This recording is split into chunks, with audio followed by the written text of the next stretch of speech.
todos vocês. Fique aí e vamos aprender bastante hoje em nome de Jesus. Olá, como vão vocês? Tudo bem? Espero que esteja tudo bem com vocês, queridos alunos da formação em psicanálise aqui na Unicad. É um prazer estar com vocês mais uma vez. Estamos no módulo 3. É o módulo que trata sobre a ética na psicanálise. Essa aula é a aula número 2 e nós vamos continuar falando sobre esse assunto tão importante para nós. O assunto ética na psicanálise, ele está sendo abordado aqui dentro do nosso curso em duas maneiras diferentes, duas abordagens. Estamos falando a respeito, falamos, aliás, né? Ops, falamos a respeito, primeiramente, na aula anterior, sobre a ética do profissional da psicanálise. Trouxemos muitas questões, né, que eram práticas, questões do dia a dia, em que nós podemos pensar um pouco sobre como deve agir o profissional da psicanálise. E hoje nós vamos falar sobre a ética na psicanálise. Como que a psicanálise pensa a ética, como é a própria ética da psicanálise. Essa aula tem um viés mais teórico. Se você ainda ficou com dúvidas, se você tem mais curiosidade, se você quer saber mais sobre a profissão do psicanalista, não se preocupe. Aqui dentro da nossa formação, nós teremos mais módulos que vão tratar desse assunto. As suas dúvidas poderão ser tiradas, os seus pensamentos poderão ser trazidos para nós também, para que possamos te auxiliar durante esse processo de formação. Hoje nós vamos nos dedicar a esse estudo, ao estudo da ética na psicanálise, nesse viés mais teórico. Vamos lá, vamos juntos? Agora sim, olha, o índice da aula 2. É sempre importante trazer o índice para que você tenha uma previsão do que nós vamos falar nessa aula e para que você possa ir se encaixando nisso. Vejamos, olha.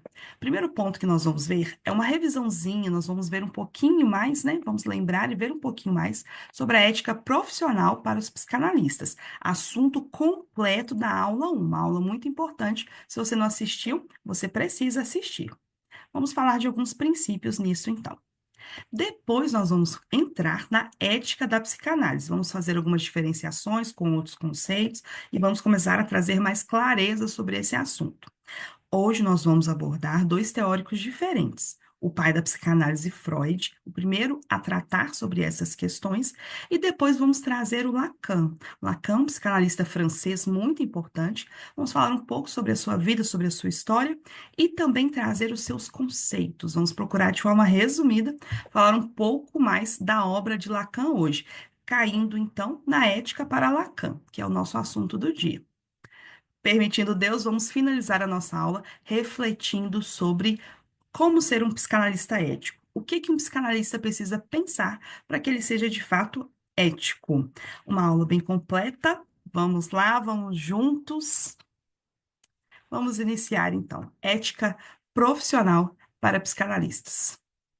Aula passada, nós abrimos todo esse assunto, falamos bastante sobre isso, trouxemos vários tópicos específicos que o psicanalista precisa pensar. E por que falar, né, tanto dessa ética profissional? Toda profissão tem a sua ética. Entretanto, na psicanálise, esse é o elemento que é fundamental para estabelecer a relação terapêutica entre o paciente e o psicanalista, entre aquele que é analisado e aquele que está analisando. É muito importante que essa relação ela seja saudável, ela seja eficaz, ela, de fato, ela atinja os seus objetivos. Para que isso aconteça, para que seja dado um tratamento de qualidade, o psicanalista ele precisa observar alguns princípios que nós vamos trazer aqui hoje, relembrando para você. Sem ética, não há psicanálise. É necessário pensar sobre isso. Se o profissional ele não age com ética durante o seu trabalho, ele está fazendo qualquer coisa, ele está ouvindo um desabafo, ele está trazendo outros, vamos dizer assim, né, outras formas de ajudar outra pessoa que não são a psicanálise. A psicanálise ela precisa passar pela sua ética. Quais princípios da psicanálise, da ética da psicanálise, eu gostaria de trazer hoje para vocês? Primeiro, nós já vimos esses princípios na aula anterior, eu vou trazer um a mais aqui, mas eu gostaria de pensar com você nesses princípios a partir de exemplos. Vamos imaginar que você é psicanalista e você atende uma pessoa naquele horário específico. Você se dedica ali a ouvir aquela pessoa, ali quando ela detalha a respeito dos seus sintomas, do que ela tem sentido, do que tem acontecido em sua vida, e você faz anotações, porque o psicanalista, ele não pode confiar só em sua mente. Então ele precisa fazer anotações, por exemplo, no computador. Ele traz ali anotações no meio virtual. Entretanto, você termina aquela sua sessão e você não fecha devidamente aquelas abas e você sai para tomar um café, sai pela sua casa e alguém consegue ler aquilo que você escreveu sobre aquela pessoa. Você deixou aquele arquivo ali aberto. Esse seria um erro referente ao princípio da confidencialidade. A confidencialidade diz respeito a respeitar a privacidade e manter em sigilo todas as informações que são compartilhadas durante o tratamento.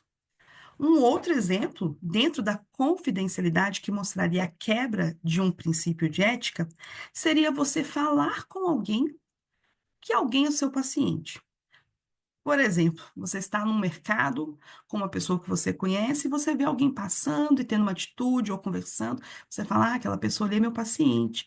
Ele está comigo porque tem depressão, ou ele está comigo porque ele está tendo crises de ansiedade. Talvez você não saiba, não imagina.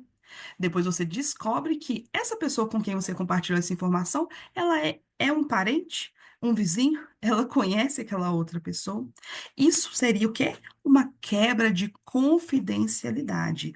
Você não resguardou o seu cliente com a confidencialidade devida. Vamos lá, vamos pensar em exemplos, não é mesmo? A proposta é essa, pensar dos princípios da ética psicanalítica através de exemplos. Vamos falar de um outro, então. Quando falamos do respeito à verdade, essa verdade que é necessário respeitar é a verdade de quem?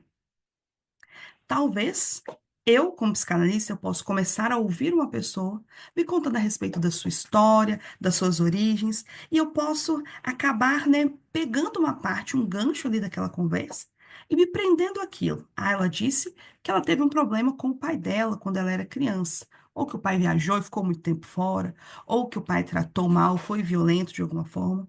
E acabar me prendendo àquilo e começar a pensar: esse é um problema com o pai. Então, preciso entender o que mais tem a ver com o problema com o pai. E aí, no meio da sessão, eu me perder e acabar perdendo a necessária atenção flutuante. A escuta, que é a escuta correta da psicanálise, em que nós conseguimos, né, ouvir o todo daquela pessoa, mas com a nossa atenção especificamente pegando partes específicas. Vocês entenderam? É uma questão de manter o foco em aberto. A atenção flutuante é aquilo que nós chamamos de uma atenção desatenta. Se eu começar a focar algo muito específico dentro da sessão, eu corro o risco de não pegar tudo que aquela pessoa está me passando e acabar buscando a minha própria verdade, aquilo que eu acho que aconteceu, ou aquilo que eu acho que pode ser a razão do problema, às vezes até distorcendo as próximas falas da pessoa, aquilo que ela está dizendo, não procurando entender o real sentido que a pessoa está me passando, mas querendo adequar a verdade daquela pessoa àquilo que eu acho que é verdade. Isso seria uma forma, né, de se precipitar em um julgamento, correndo aquele risco de generalizar e achar que, pela pessoa ter trazido um assunto específico, o caso, entre aspas, já está resolvido e é aquilo ali mesmo. E não é isso. Não é isso que nós devemos fazer como psicanalistas. Nós precisamos ser éticos e respeitar a verdade da pessoa. E, junto com ela, ir por esse caminho de descobrimento de qual é essa verdade. Nesse sentido, né, a neutralidade do analista se assume muito. E nós precisamos, como analistas, como psicanalistas, sermos neutros. Talvez e muitas vezes as pessoas vão trazer para nós problemas com outras pessoas. E quando elas trazem os seus problemas familiares, os seus problemas conjugais, os seus problemas com os seus pais, problemas de ambiente de trabalho, nós devemos tomar cuidado para sermos imparciais e continuarmos neutros, não tomando partido entre as pessoas envolvidas naquela situação. Nós não podemos ser passionais e começar a sentir, ainda que nós vejamos e ouçamos injustiças, atos de abuso, nós não podemos começar a simplesmente sermos passionais e agir conforme as nossas emoções. Porque se nós formos domados pelas nossas emoções nesse momento da análise, nós vamos acabar interferindo pessoalmente. Nós vamos começar a dar opiniões, conselhos, dizer o que fazer, e não é essa a função do analista. Vocês devem se lembrar disso, quem prestou atenção na primeira aula. Quando falamos desse tópico, eu disse algo. Eu disse que isso não significava que não vai ter empatia. Não é falta de empatia. O psicanalista precisa ser empático. Mas nós não podemos ser passionais. E também não podemos trazer para a análise de outra pessoa os nossos sentimentos, aquilo que nós pensamos ou aquilo que nós faríamos. Para isso é preciso que nós venhamos tomar cuidado de nós mesmos. Por quê? Porque às vezes, se eu ouço sobre o problema no casamento ali, do meu analisando, do meu paciente, eu preciso tomar cuidado para não trazer para ele, nas minhas falas, nas minhas questões, no meu olhar, aquilo que eu vivo na minha própria relação, aquilo que eu vivo no meu próprio casamento. Isso envolve a neutralidade. Para ser neutro, eu preciso de tomar esse cuidado. Um outro exemplo aqui que nós poderíamos ter também de uma falta em relação ao compromisso, ao princípio do compromisso com o bem-estar do paciente, seria um exemplo em que o psicanalista começasse a desmarcar consequentemente, né, recorrentemente, faltando em seus horários de atendimento. Essa seria uma falta ética, desde que não houvesse, é claro, uma justificativa plausível. Por quê? Porque causaria insegurança. Ia mostrar o quê? Que o cuidado daquele paciente não seria algo priorizado pelo analista. É preciso, então, né, cumprir com os horários, cumprir com o contrato estabelecido. Vocês lembram-se disso na primeira aula? Falamos sobre a necessidade de um contrato psicanalítico. E a manutenção e que esse contrato psicanalítico, então, ele fosse cumprido, seria também uma questão de ética, especialmente para o psicanalista. E isso traria mais uma prova de compromisso com o bem-estar do paciente em todas as etapas. Outro princípio que trouxemos aqui, e esse princípio não veio de forma clara nessa lista na primeira aula, é o princípio da autonomia. Muitas vezes, o paciente, o analisando, ele vai trazer questões, ele vai trazer dúvidas da sua própria vida. E aí é preciso que o analista tome cuidado. Imagine ele um analista, um analisado, desculpem, me confundi toda aqui. Imagine então que o seu paciente, vamos usar uma palavra diferente para não misturar muito. O seu paciente, ele vem com uma questão pessoal, ele está decidindo se vai mudar ou não de cidade, sair ou não sair do emprego, entrar em um relacionamento novo. Qual deve ser a postura do analista quando ele vê essas perguntas diretas? Ele vai responder de forma diretamente? Se ele responder diretamente, ainda às vezes dizendo, ah, se fosse eu, fazia dessa forma, ele não vai estar agindo com ética. Por quê? Porque a ética, ela manda, ela fala na psicanálise que nós devemos, psicanalistas, respeitarmos a autonomia do paciente, a capacidade dele de fazer as suas próprias escolhas e decisões, mesmo se aos nossos olhos elas parecem erradas, elas não são ideais, nós devemos respeitar os limites da nossa relação. Nós somos terapeutas, somos psicanalistas, não estamos na pele da pessoa para viver a vida dela. E não podemos também, né, usar da nossa situação para poder aproveitar a nossa posição e explorarmos ou abusarmos daquela pessoa de qualquer forma. Um outro exemplo nesse sentido poderia ser nós, sabendo que o nosso paciente é médico, pedimos a ele, né, uma consulta de tal forma ou em tal horário, ou pedimos a ele algum favor dentro ali da sua profissão. É importante que nós, como psicanalistas, estejamos neutros e sejamos imparciais e venhamos a dar uma devida distância, né, uma distância segura dos nossos pacientes, respeitando assim a ética da psicanálise. Isso, então, falando do profissional. Hoje, então, o nosso tema principal da aula é a ética na psicanálise, que vai tratar da segunda abordagem que nós comentamos. Essa segunda abordagem que nós vamos ver hoje, ela tem muito a ver com a prática, sim. Sim, ela vai ter tudo a ver com a prática. Mas nós vamos trabalhar um pouco hoje como os pensadores, especialmente Freud e Lacan, como eles viam a ética. Vamos fixar algumas coisas, primeiramente. Como falamos na nossa aula anterior, a ética, ela é diferente da moral. Quando falamos de ética de maneira geral e da moral, nós explicamos que a ética, ela não diz respeito às normas especificamente, mas mais aos pensamentos, aos princípios que vêm por trás das normas, os seus motivos, os seus porquês. A ética, ela vai tratar disso.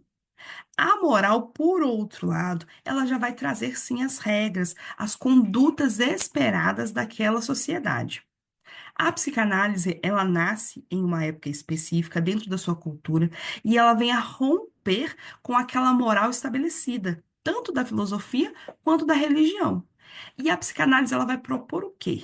Ela vai propor uma ética dos atos e desejos inconscientes ou não sabidos. A grande descoberta de Freud é o inconsciente. E ele traz a realidade de que existem atos que fazemos que são responsabilidade de desejos inconscientes. E quando eles vêm à tona, eles têm a sua própria ética.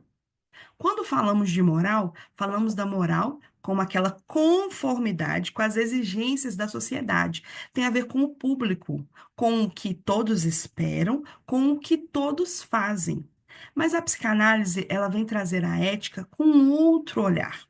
Diferente desses ditames, essas normas sociais, mas fala-se muito mais da autenticidade do sujeito, da pessoa. A grande pergunta da psicanálise é: o que você quer? O que você deseja? A psicanálise, ela traz a questão da busca da própria verdade do indivíduo. Isso tem tudo a ver com o que acabamos de falar sobre o princípio da autonomia, a autenticidade que é buscada de cada um. A psicanálise, então, a sua ética não vai ser baseada em um código moral fixo, mas ela vai dizer muito mais respeito a essa prática da escuta, a escuta que respeita o desejo do sujeito, que respeita aquela pessoa naquilo que ela deseja, naquilo que ela quer. Então, nós lemos aí no nosso slide que o analista ele deve evitar uma posição de autoridade que dite regras ou caminhos a serem seguidos. O compromisso ético da psicanálise está em permitir que o analisando se aproprie da sua própria verdade, sem coerções ou idealizações. O psicanalista, ele vai dar a mão, entre aspas, né, ao seu paciente e vai ajudá-lo a encontrar a sua verdade, para que ele possa perceber se ele está vivendo em conformidade com a sua verdade, sem ser obrigado, coagido a agir de tal em tal forma e sem perseguir um ideal que não seja dele mesmo. A ética da psicanálise, ela é diferente da moral e ela também é diferente da ética da filosofia. A ética da filosofia, ela é uma ética que busca o bem, o bem-estar. E é uma ética que todos podem seguir no mesmo caminho, na mesma direção, com os mesmos meios para consegui-lo. A ética da filosofia é assim. A ética da psicanálise, por outro lado, ela tem esse olhar sempre do sujeito, o olhar particular. Cada pessoa tem o seu próprio desejo, tem a sua própria verdade. Então, essa pessoa, ela precisa de quê? De encontrar essa verdade, de descobrir quais são os seus desejos inconscientes, para poder viver ali em conformidade com aquilo. A autenticidade é algo que é muito, muito importante para a ética da psicanálise. Por isso, dizemos e repetimos que sem ética não há psicanálise. Por quê? Porque se o psicanalista ele age fora dessa ética, que respeita a autenticidade do sujeito, que respeita a busca da verdade inconsciente daquele sujeito, mas se ele busca simplesmente conformar o sujeito a um ideal, obrigá-lo a viver conforme um código de regras específicos, isso não é psicanálise. Então, sem ética, não há psicanálise. Vamos ainda um pouco mais fundo nisso. Desde as nossas primeiras aulas, né, nós trouxemos esse conteúdo importante sobre o que é a psicanálise. E a psicanálise, ela não simplesmente é uma ciência, não simplesmente é uma prática e não simplesmente é uma formação. Ela é as três coisas ao mesmo tempo. nós sabemos que ela é uma ciência com um sistema teórico, que estuda a mente humana, que traz ali o seu conteúdo e que sistematiza os conhecimentos sobre o funcionamento da vida psíquica. Em segundo ponto, a psicanálise também vem uma ciência como prática. Olha como isso é profundo e interessante. O paciente e o psicanalista, eles vivem uma prática. Há o método interpretativo, há aquela busca por ações, por palavras, por produções imaginárias como sonhos, há observação, né, através da associação livre dos atos falhos, dos xistes, para poder o quê? Retirar aquele conteúdo inconsciente, trazê-lo da inconsciência para a consciência do analisando. Essa prática, essa relação, ela é a psicanálise. E a psicanálise também é uma formação, como vocês estão aqui dentro desse curso. Nós podemos chamar esse curso de psicanálise. As pessoas que estão se transformando em profissionais da mente humana. Aqui, de maneira específica, como estamos falando da frase sem ética não há psicanálise, nós precisamos focar na ciência como prática. A psicanálise como prática não vai existir se não houver ética. No final da última aula, nós trouxemos essas frases reflexivas de Freud que falam da relação terapêutica, que trazem para nós um pouco mais de luz sobre a relação entre o paciente e o seu analista. Freud dizia que a pessoa que recebe análise, ela deve ter a capacidade de amar e deve amar o médico. Precisa haver esse amor de transferência que Freud dizia. O analista, pelo seu lado, ele precisa estar completamente disponível para análise e deve tentar se colocar na posição do paciente. Ele precisa ser empático, ele precisa querer cuidar daquela pessoa. Dessa forma, de tal maneira, há a possibilidade de quê? De acontecer o paranalítico, de ambas pessoas, analista e analisando, se encontrarem para o sucesso daquela análise.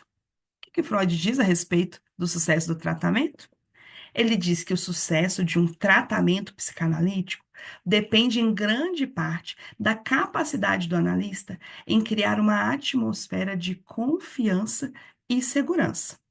Então, o analista, ele precisa estar sob aqueles princípios para que haja essa atmosfera de confiança, de segurança, e que a pessoa, de fato, possa se abrir, e se abrir completamente, trazendo as suas questões mais pessoais possíveis, de mais profundo dentro de si, para que haja, de fato, sucesso naquela análise. Freud diz ainda que a psicanálise só pode ser aplicada onde duas pessoas estão em contato uma com a outra. Então, não há como acontecer a psicanálise sem a relação entre duas pessoas.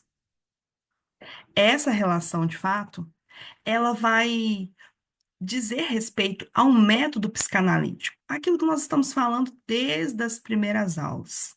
Quando falamos da regra fundamental da psicanálise, que é a associação livre, nós ouvimos e usamos aquela expressão que fala da cura pela fala, a cura pela palavra.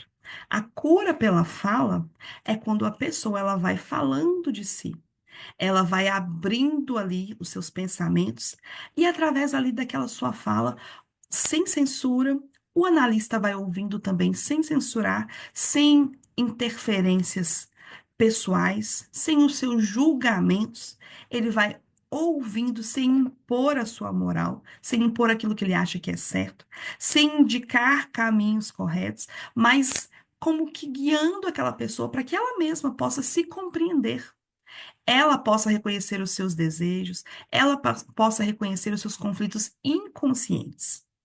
Aí existe toda aquela sensibilidade, todo aquele tato na escuta ativa do psicanalista, para que ele saiba também quando trazer a sua interpretação, quando trazer as perguntas-chave, as perguntas mais claras, quando trazer ali mais luz, quando a pessoa está pronta também para ouvir algo que ele trouxer.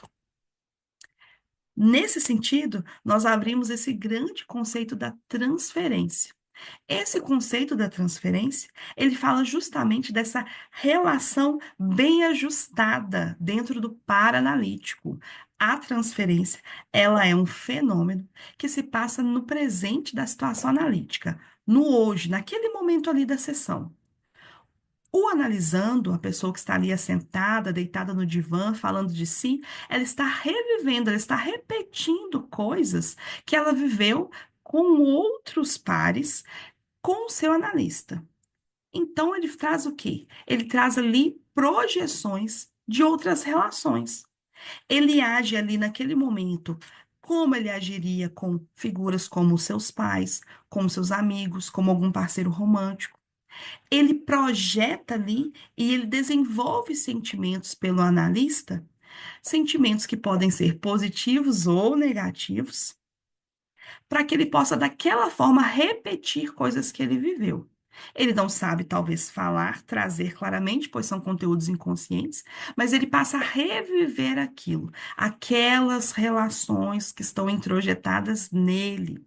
E ele vai trazendo aquilo de maneira positiva ou negativa. E ele vai ali revivendo e trazendo também seus mecanismos de defesa. Cabe ao analista, ao psicanalista, perceber esse comportamento. Quando a transferência ela é dita positiva, isso de forma geral é positivo para o tratamento. Porque se a pessoa desenvolve bons sentimentos, sentimentos considerados positivos pelo analista, sentimentos como empatia, como admiração, sentimentos como respeito ao seu analista, ele vai provavelmente abaixar as suas defesas, abaixar a sua resistência e falar mais de suas questões difíceis. E ele vai estar mais suscetível à influência da análise. Então, ele vai trazer à tona suas lembranças, os seus conteúdos conscientes com mais facilidade.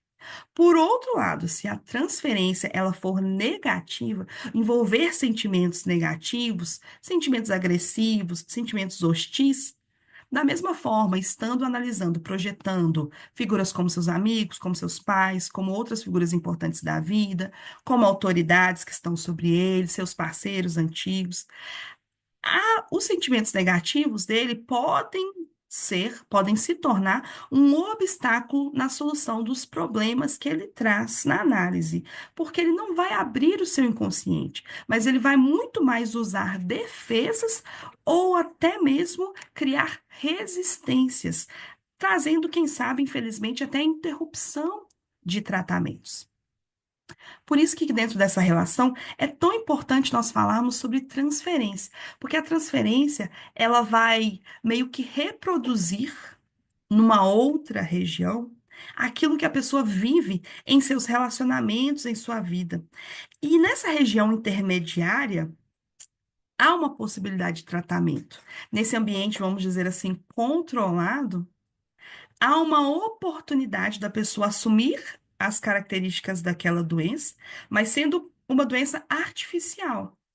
Então, acessível à intervenção de um psicanalista, onde ele vai poder apontar, onde ele vai poder fazer a pessoa refletir, pensar sobre aquelas maneiras de ser, de agir, de sentir, e trazendo então transformação, mudança. Para o psicanalista, do psicanalista se exige o dever de saber manejar a transferência sem perder-se nela. Porque a transferência positiva ou negativa, ela vai, sem dúvida nenhuma, ser percebida por alguém. E cabe ao profissional perceber isso. E ele perceber as próprias reações dele a essa transferência. Vamos ver o que Freud falou sobre transferência aqui em duas frases bastante específicas. A transferência é a mudança de atitudes emocionais e expectativas de figuras significativas no passado para o terapeuta no presente, relacionamento terapêutico. Então, é o que nós dissemos aqui, dito por Freud. A transferência, né, mostra para nós uma mudança, transferir. Então, atitudes emocionais, expectativas de figuras significativas do passado, elas são trazidas, né, elas são mudadas para a figura do analista, do terapeuta no presente relacionamento. A transferência ela vai oferecer uma oportunidade única para a exploração e a resolução de conflitos não resolvidos e dinâmicas que se originam de experiências de vidas anteriores. Aquela pessoa que ela às vezes não consegue falar sobre determinado assunto, ou quando ela chega em determinado assunto, ela foge dele, ela muda o foco. Ou se ela responde com hostilidade, com uma dificuldade específica, ela pode estar trazendo alguma transferência, ela pode estar transferindo algum sentimento, alguma reação específica dentro das suas relações passadas para aquele momento. Se ela não quer falar, será que ela foge também de assuntos difíceis na sua vida? São questões que o psicanalista precisa observar e trazer para a própria pessoa de maneira sábia, no momento correto. Ao psicanalista, cabe manejar a transferência. Por que é importante falar disso? Porque aquilo que vai, volta, vamos dizer assim. Se ocorre a transferência do analisando, para o psicanalista, Freud diz que existe a possibilidade de contratransferência. A contratransferência ela nos mostra que somos humanos. Todo psicanalista é humano. E ele não está 100% protegido nunca do efeito daquilo que é dito, daquilo que é contado para ele. Muitas vezes, enquanto ele ouve as histórias dos seus pacientes sobre a relação com os seus pais, por exemplo, as figuras edípicas, né, a sua própria história, ele vai reviver coisas nele mesmo. Ele vai revisitar esses lugares. Quando ele ouve sobre a angústia de outras pessoas, ele pode ter reativado conflitos dentro dele. E ele pode levantar defesas contra determinados assuntos, contra determinadas situações. Então, Freud destaca que a ética do analista exige que ele esteja atento aos seus próprios desejos, para que eles não interfiram no processo terapêutico. Eu não posso permitir, por isso a necessidade de adotar aquela posição neutra, que os meus sentimentos, que os meus pensamentos, que os meus desejos pessoais, eles possam interferir no tratamento de outra pessoa. Isso requer um autoconhecimento grande, e Freud tem mais a nos dizer a respeito disso. Eu vou usar as palavras dele aqui, porque são muito boas mesmo para nós pensarmos. O analista, no entanto, ele tem uma dupla obrigação. Em primeiro lugar, ele deve ajustar-se ao paciente, conformar-se com suas expectativas e sua transferência, e não transferir para ele dificuldades que são peculiares à sua própria pessoa. Em segundo lugar, ele deve estar continuamente em guarda contra quaisquer efeitos posteriores em seu próprio inconsciente, que possam surgir das comunicações do paciente e, por sua vez, traí-lo em reações que são indevidamente simpáticas e não objetivas. Enquanto psicanalistas, numa sessão psicanalítica, nós precisamos ser empáticos na medida objetivos na medida. Nós precisamos estar com a nossa guarda alta, com a nossa defesa, para que não venhamos absorver conteúdos e lançá-los aos nossos pacientes de maneira impensada. O que mais Freud diz? Nenhum psicanalista vai além do que seus próprios complexos e resistências internas permitem, e, consequentemente, exigimos que ele comece sua vida com uma autoanálise. Perdão, exigimos que ele comece sua atividade com uma autoanálise e a aprofunde continuamente, enquanto obtém experiência de seu trabalho. Vocês que estão aqui nessa formação, você precisa pensar sobre isso. Desde a primeira aula eu tenho falado sobre isso. A necessidade de você se conhecer. Aproveitar esse momento de estudo de teoria para pensar sobre si mesmo, se submeter também à análise. Para quê? Para que você possa ter os seus próprios complexos e resistências trabalhadas. Quem não tem? Quem não tem, por favor, procure um psicanalista, porque você tem, eu também tenho. Nós temos questões específicas que nós precisamos trabalhar em nossa vida e precisamos fazer isso, principalmente para evitar que passamos isso para os nossos pacientes. Hoje nós temos o privilégio de falar da ética da psicanálise, não só através de Freud, posto que Freud, né, falou sobre ética em seus conceitos gerais, como nós acabamos de trazer, mas trazer um outro psicanalista muito importante que amplia e relê Freud. Lacan, Jacques Lacan, um francês, ele Tem um seminário específico escrito que é A Ética da Psicanálise, é um seminário de 1959, 1960. A maioria dos conteúdos que nós temos a respeito de Lacan, né, os seus conteúdos estão dispostos em seminários, a sua obra é muito extensa. E ele traz a ética no seu seminário, falando sobre a responsabilidade do analista de defender a verdade e permanecer-se desapegado, o que implica, né, em não satisfazer as demandas do paciente, mas apoiar a transformação subjetiva daquela pessoa. Lacan, ele é muito importante. Lacan, ele é esse psicanalista grandioso, nascido em 1901, pouco após ali os primeiros escritos publicados de Freud sobre a psicanálise. Ele é um francês que é considerado um dos principais intérpretes de Freud. A história não nos conta sequer se eles conseguiram se encontrar em suas vidas. Porque quando Lacan começou a estudar a psicanálise e a trabalhar, Freud já estava, né, quase em seus momentos finais de vida. E a obra de Lacan, então, ela é escrita pós-Freud. A obra dele é considerada muito complexa de se compreender, né? É um conteúdo muito denso, difícil de entender, especialmente pela sua linguagem, que é muito fechada, uma linguagem hermética, né? Disse, que é uma linguagem muito fechada. E mesmo assim, né, rendeu a ele, né, essa tarefa e a ele, né, nós devemos uma corrente psicanalística própria, que é a psicanálise lacaniana. Lacan é muito importante dentro da psicanálise, embora, como dito, não é muito fácil de se ler na Lacan. Mas, à medida que você vai estudando os conteúdos e vai buscando conhecimento, é mais possível a cada dia se achegar a esse autor. Ele nasceu em Paris em 1901, como já dito, numa família de classe média alta, com uma forte inclinação aos estudos. Ele se destacou como médico, especializando-se em psiquiatria. Passou ali por uma trajetória parecida por Freud, né? Mas ele se encontrou de fato na psicanálise. Na psicanálise, ele percebeu o seu verdadeiro chamado. A obra de Lacan é considerada um retorno a Freud. Por quê? Como dito, Lacan ele surge no cenário após a morte de Freud, né, com as suas ideias, com as suas teorias.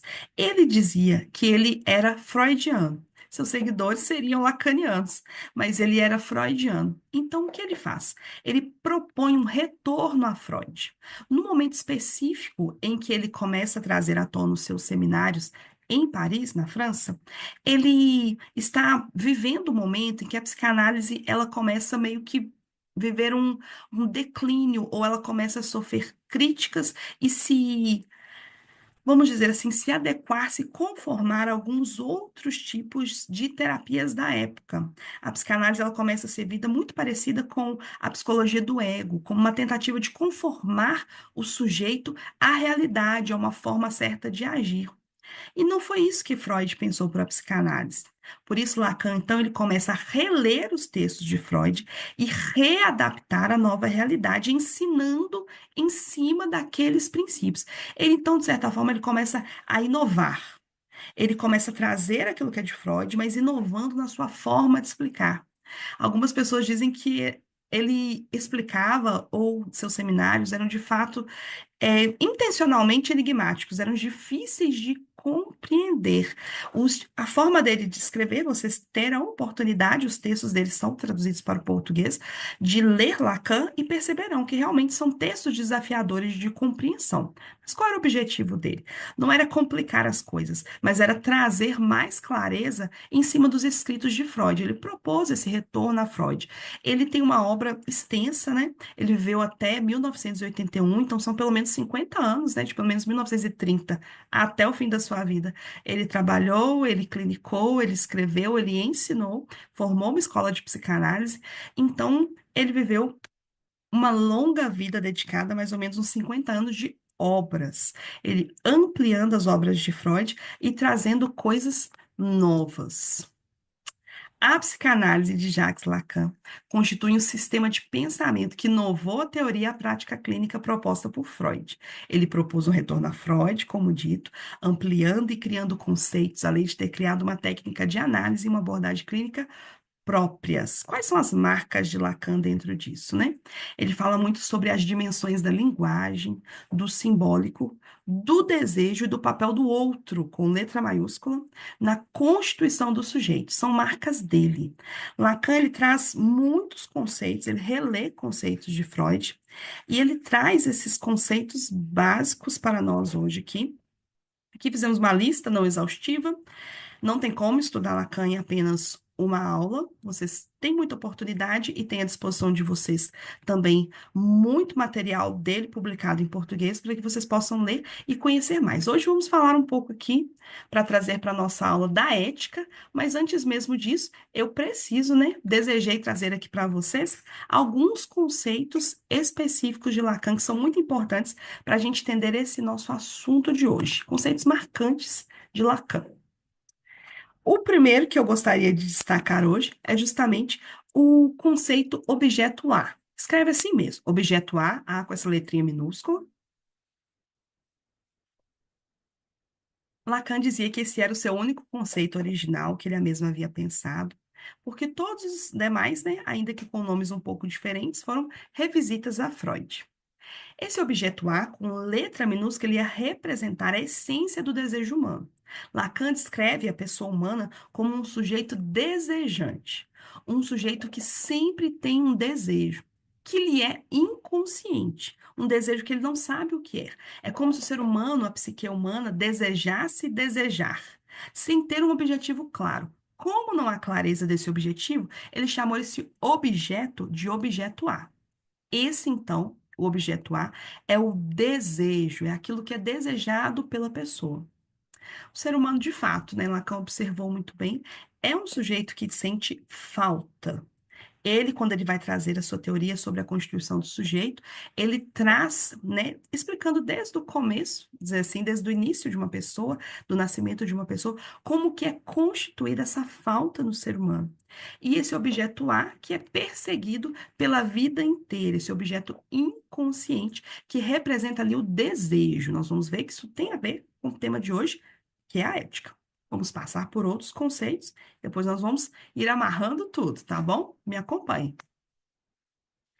Outro conceito básico, um conceito lacaniano, é o conceito do grande outro. Aqui nós colocamos letras maiúsculas. Esse grande outro seria uma pessoa ou até mesmo uma instituição que vai exercer um papel definidor da conduta e do desejo de uma pessoa. Você com certeza tem, eu também tenho, pessoas ou instituições que nos influenciam e que são ideais para nós. Pessoas que nós olhamos e queremos ser parecidos, queremos fazer como fazem. O que que Lacan dizia? Que todos têm esse grande outro. Esse grande outro é aquele que vai definir muitas vezes aquilo que nós desejamos. Ele dizia que às vezes nós superamos um grande outro, quase sempre colocando um grande outro no lugar. Inclusive, esse grande outro, essa pessoa de influência, ela pode vir a ser o seu psicanalista. Entra aí, então, outro termo muito importante para nós, que é o sujeito suposto saber. O psicanalista, ele pode ocupar esse lugar de sujeito suposto saber, o que pode ser positivo ou negativo. Cabe ao psicanalista manejar esses sentimentos, manejar essa transferência. Nós vamos ver aqui. Quando alguém procura um tratamento psicanalítico, a pessoa ela vai atribuir ao analista uma espécie de autoridade, como se aquela pessoa, ela supõe, soubesse as verdades sobre ela que nem ela mesma conhece, que essa pessoa, o analista, tem poder e condições de curá-lo. Isso é uma suposição, por isso sujeito suposto saber. Não ainda foi comprovado, mas o paciente ele vai à análise, ele inicia um tratamento já com esse sentimento, com esse pensamento. Para Lacan, isso era positivo, porque combina muito bem com a questão da transferência que Freud trazia. Esse vínculo, né, que precisa ser positivo entre analista e paciente. Entretanto, nesse próximo conceito que nós vamos ver, esse tipo de relacionamento, esse tipo de vínculo, ele não deve existir de forma perene. É preciso que ele caia em um momento na psicanálise. É um momento que é preciso que ele seja quebrado, que ele seja cortado. Aqui nós vemos um outro conceito lacaniano, o nome comprido. a destituição subjetiva como forma de cura em psicanálise. Se nós formos tratar simplesmente sobre o tópico cura na psicanálise, nós temos muitas questões, inclusive éticas, para podermos tratar. O que é a cura na psicanálise? O que nós podemos considerar, né? Quando podemos considerar uma pessoa curada? Claro que se vem alguém à clínica com sintomas e situações específicas na vida que precisam ser tratadas, nós vamos trabalhar para que aquelas coisas específicas que são motivo de queixa sejam tratadas. O nosso objetivo, o nosso compromisso é com o bem-estar daquele paciente. Entretanto, né, chamar uma pessoa de plenamente curada na psicanálise é uma questão muito relevante, muito séria e muito ampla, cabem muitas discussões que nós vamos entender aqui nesse contexto específico. Acabamos de falar do sujeito suposto saber. Durante, quando a pessoa entra em análise, quando ela começa ali a visitar o consultório, ela começa a estar ali presente naquele posto de terapia, naquela clínica, né, mais precisamente, no consultório é clínica, sabemos que aquela pessoa vem com o sentimento, ainda que ela não conheça essa expressão, de que o seu psicanalista é um sujeito suposto saber. Ela supõe que aquela pessoa vai trazer a cura. Entretanto, vamos seguir aqui o slide. Ao final da terapia, o paciente vai retirar o analista desse lugar de suposto saber. Será o fim do tratamento, uma forma necessária de liberação e afirmação de um ego fortalecido. Podemos dizer, então, né, mesmo se não podemos falar em cura completamente, mas podemos dizer que terá havido uma significativa melhora do paciente se a terapia foi conduzida corretamente, até a destituição subjetiva que o paciente faz de seu analista. Ele começa a entender que é ele mesmo que possui a chave, ele mesmo possui a cura, não é outra pessoa. Assim, o psicanalista já terá cumprido o seu papel e a relação transferencial se desfará. É isso que vai acontecer nesse momento. Lacan trouxe para nós esse conceito tão importante.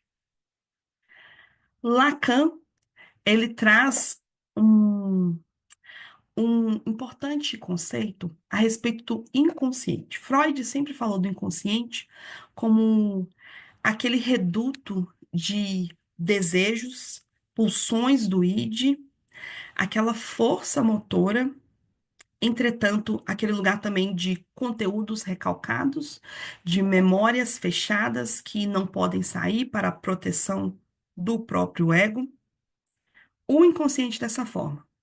Lacan, ele diz que o inconsciente ele é estruturado como uma linguagem. Linguagem, vou usar aqui também a expressão língua, como uma língua, como uma linguagem. O que isso significa? Significa que parte do inconsciente ele se relaciona com outra, criando sentidos. Entretanto, esses sentidos são extremamente enigmáticos para nós, são dificílimos de entender, porque não se trata de uma linguagem racional. Entretanto, Lacan trouxe essa importante observação. O inconsciente sendo estruturado como uma linguagem, ainda que seja uma parte da mente de difícil acesso. Nós precisamos, né, pensar, precisamos retirar através dos métodos da psicanálise. Nesse sentido, Lacan ampliou os seus conceitos, criando, como se dizem, até mesmo uma terceira tópica da psicanálise, que fala sobre o real, o imaginário e o simbólico. Ele traz que nessa construção, toda a vida mental está relacionada à questão da linguagem. Então, há uma percepção dessa linguagem mais direta, mais orgânica, aquilo que ele chama de real, que vai estar relacionada ao id. Outra parte terá mais a ver com a ideia que o ego faz de si mesmo e das coisas, então ele traz a questão do imaginário. E outra questão, outra parte, que fala sobre a junção das visões conflituosas nos múltiplos sentidos do interdiscurso, que é o simbólico. Uau, Lacan falava difícil mesmo, né, gente? Lacan, ele realmente, né, foi formidável, foi excelente naquilo que ele pensou e traz para nós uma visão diferente da psicanálise. Nós temos a primeira tópica, só relembrando, né? Consciente, pré-consciente e inconsciente. Nós temos a segunda tópica, que fala do id, ego e superego. tópicas de Freud. E Lacan ele traz esse conceito do real, do imaginário e do simbólico. Para quê? Para tratar daquilo que nós conseguimos trazer à nossa consciência, aquilo que nós não conseguimos, aquilo que apenas é imaginado por nós e aquilo que de fato é vivido, e o conflito que existe entre essas questões dentro da nossa vida psíquica. Algo também muito importante que Lacan trouxe, um outro conceito que é importante falar sobre Lacan, sempre quando ele é citado, esse conceito também vem até nós, é o conceito do estádio do espelho. Se fala estádio do espelho, com essa palavra estádio no mesmo sentido de estágio ou de fase do espelho.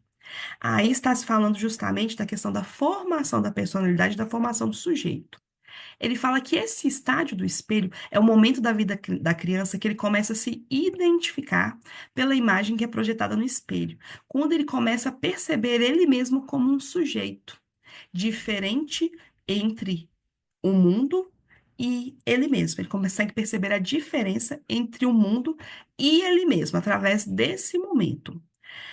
É muito importante pensar nesse conceito, porque é a partir desse conceito também que Lacan vai trazer as questões do inconsciente como linguagem e a questão também do simbólico, a questão do real, do imaginário dentro da sua teoria. Nós teremos outras oportunidades para falar mais sobre isso. Juntando todo o Lacan que nós estamos conhecendo hoje para falar sobre a ética na psicanálise. Bebam água. Quando falamos da ética psicanalítica em Lacan, nós citamos o seminário número 7, a ética da psicanálise. Lacan, ele não escreveu livros, muitos livros, ele tem escritos, mas ele não tem muitos livros escritos especificamente. Mas ele tem agrupados, né, os seus seminários, as aulas que ele dava. São 20, salvo engano, e são, assim, de vários temas diferentes, né? Se tornaram, né, publicações grandes, vamos assim até dizer. O Seminário 7, então, é aquele que ele vai trazer sobre a ética psicanalítica. E ele fala da ética psicanalítica a partir da noção do desejo.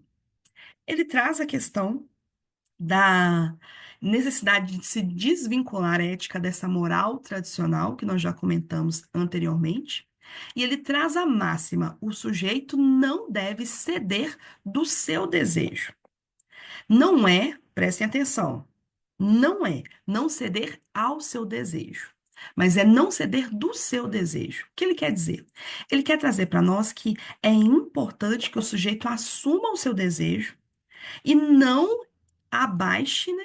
Não se submeta às pressões que buscam apagar o seu desejo, mas ele precisa segurar o seu desejo. Entretanto, ele mesmo traz para nós o quanto esse desejo é desconhecido, o quanto esse desejo é difícil de se compreender, o que a pessoa realmente quer.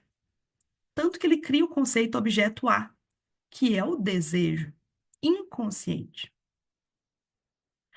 Para Lacan, não significava isso que a pessoa deveria fazer tudo o que ela quer, mas ela precisa conhecer o que ela quer e ela precisa agir em conformidade com o seu desejo. A grande pergunta da análise para Lacan é: você está vivendo conforme o seu desejo? Você está vivendo conforme você deseja viver? Essa é uma grande pergunta para todos nós. Para Lacan, o que compõe a ética da psicanálise é que, analisando, então, viva segundo o seu desejo, que ele conheça o seu desejo. Esse desejo, entretanto, é um conteúdo sempre inconsciente. O que falamos um pouco antes, nós somos sujeitos da falta. Nós sempre estamos olhando para o grande outro, para o outro, e vivendo muitas vezes, se não todas as vezes, em função do desejo do outro. Para a psicanálise, então, é preciso entender o que é esse desejo. Agora, a partir de saber o que é esse desejo, o que fazer com esse desejo? São questões muito conflituosas que vêm, porque eu e você já passamos por isso. Nem sempre eu quero aquilo que eu desejo. Às vezes, aquilo que eu desejo, eu sei que não é para mim naquele momento. Então, muitas questões surgem dessa primeira questão sobre o desejo. Lacan ele trata tudo isso em seu seminário. E o que ele nos fala, o que ele nos mostra para nós psicanalistas? Primeiro, que não cabe ao psicanalista satisfazer os desejos, as demandas do analisando. Não é o psicanalista que vai resolver a vida do paciente. A psicanálise não é uma técnica da felicidade. Freud, perdão, também trazia isso de maneira clara.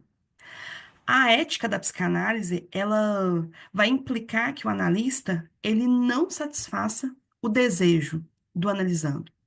Ele não vai lhe acalentá-lo, resolver os seus problemas, não vai trazer resposta para todas as suas questões. Pelo contrário, ele vai abrir espaço para que essa falta seja sentida, para que nessa falta experimentada, então, seja percebida o quanto é impossível essa satisfação total.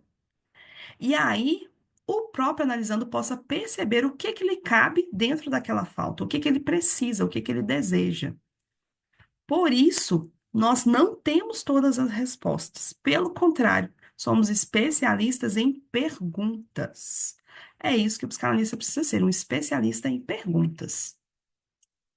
Agora, algo que nós não podemos deixar de falar, e isso vem como um conceito que Lacan mesmo traz, ele traz o conceito do desejo do analista. A ética da psicanálise, ela fala da questão do desejo do analisando, que precisa ser descoberta, é preciso que seja descoberto qual é esse desejo, a busca ali é de entender, trazer, ainda que sempre inconsciente esse desejo, buscar trazer luz sobre esse inconsciente desejo. É importante que o analisando, ele perceba essa falta, perceba essa incompletude, mas não é só ele que deseja dentro dessa relação. Dentro da psicanálise existe o desejo do analista. E a ética da psicanálise, ela vai fazer o quê? Ela vai mostrar para o analista como ele precisa manejar o seu desejo. Lacan, ele relê Freud e traz a questão da transferência como ali aquela relação entre duas pessoas, paciente e analista. Ele fala que o analista, ele faz parte até mesmo do conceito do inconsciente daquele analisando, porque ele é o destinatário da transferência, ele é o sujeito suposto saber, ele é aquela pessoa por quem são nutridos sentimentos. Entretanto, o analista, ele, para que a análise de fato aconteça, ele precisa observar o seu próprio desejo e ele precisa permitir que o analisando, o analisante, ele tome as suas próprias decisões, ele descubra o seu próprio desejo. Então, é preciso separar essas duas coisas, a sua própria verdade. O analista, ele não tem que tomar partido por nenhum dos termos do conflito inconsciente que existe no analisando. Ele precisa fazer o quê? Ele precisa de suspender o seu desejo para que o desejo do analisando seja descoberto. Lacan, nesse sentido, ele traz para o analista uma posição de objeto. Ele não pode ser uma pessoa ali naquela relação, ele precisa ser como que um objeto e precisa ser um objeto neutro. Ele precisa ser, então, como se um desejo puro. Ele não pode impor verdades, não pode impor curas, justificativas, pensamentos seus. Ele precisa de quê? Ele precisa de conduzir o tratamento, levar o analisando a encontrar o seu próprio caminho. O desejo do analista precisa ser um desejo de saber, um desejo de conhecer, juntamente com o analisando, qual é a sua verdade, qual é o seu desejo. O desejo do analista não pode ser um desejo simplesmente de curar. Freud, ele dizia para que fosse muito cuidadoso o analista nesse momento, porque o seu furor, o seu desejo, a sua força de querer curar ali poderia sim trazer um prejuízo. Ele precisa então ter um desejo de saber e não um desejo de curar. Por quê? Porque corre o risco do analista, então, de desejar tanto que seja curado aquele paciente que ele passe a não levar em consideração os desejos inconscientes do próprio sujeito e ali impor a sua verdade ao invés de buscar a verdade daquele sujeito. Complicado? Vocês entenderam? Sendo necessário, voltem, releiam o material, escutem novamente a explicação, procurem mais conteúdo. É importante entendermos tudo isso com muita graça, com muita sabedoria, com calma, fazendo cada uma das leituras.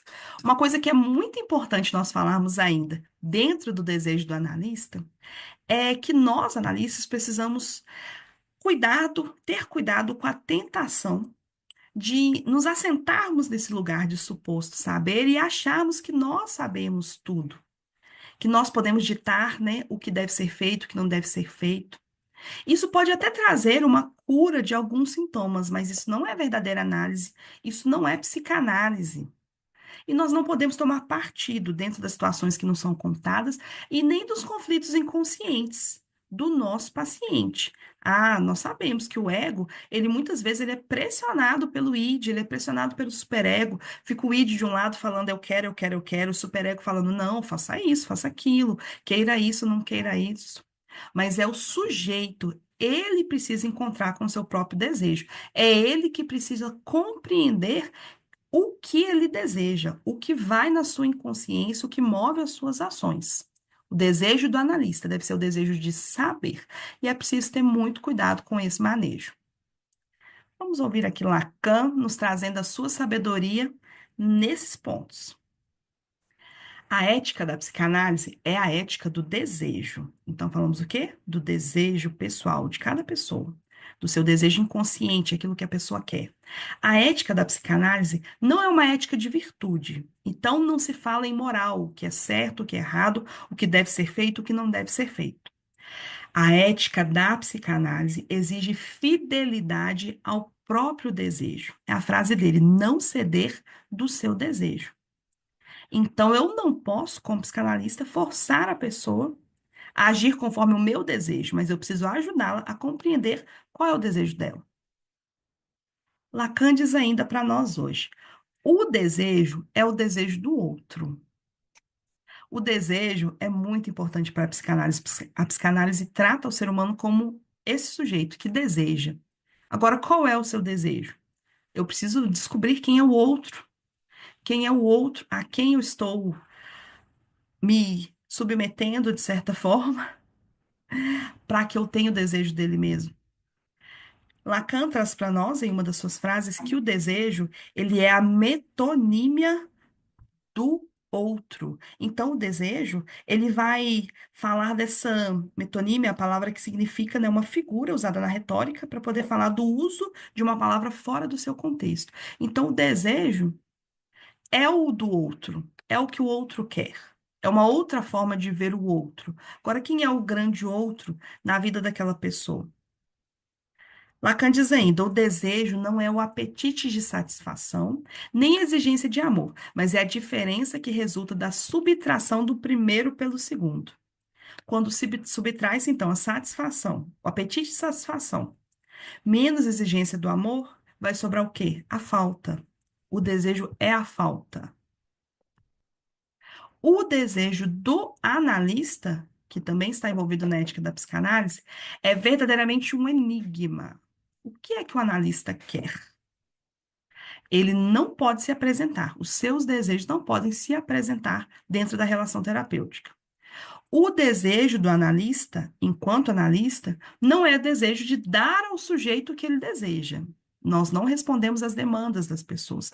Não somos os salvadores, os resolvedores de problema daquela pessoa específica.